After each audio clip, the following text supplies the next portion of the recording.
I've realized that a lot of adults either don't know what boundaries are or they'll try to manipulate your boundaries as a form of punishment. People have to realize that boundaries are guidelines to protect your peace, your energy, and your emotional safety. They're not to control anyone else. It's about clearly defining what's acceptable and what's not, and how people treat you and how they have access to you.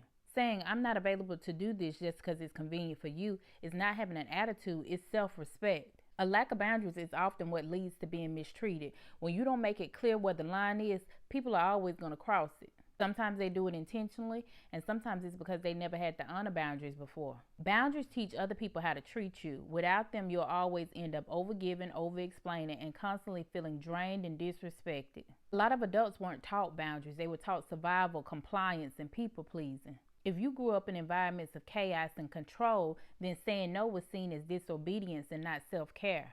When you start setting boundaries as an adult, people who haven't done the work will see your boundaries as rejection. Their emotional maturity stopped developing at the same pace as their age, so they respond with defensiveness instead of reflection.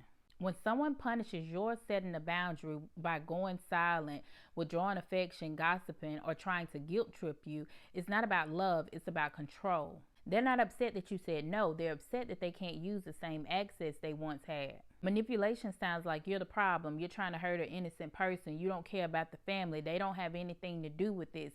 All of these are control tactics. Healthy people don't do that. Healthy people ask questions and respect your limits even if they don't agree. They will adjust how they show up instead of trying to change you. Real love doesn't crumble under boundaries. It actually grows because of them. Here's your reflection for today. Who in your life respects your boundaries without needing an explanation? Who is it that consistently crosses them and then blames you for reacting? And what boundary do you need to reinforce today?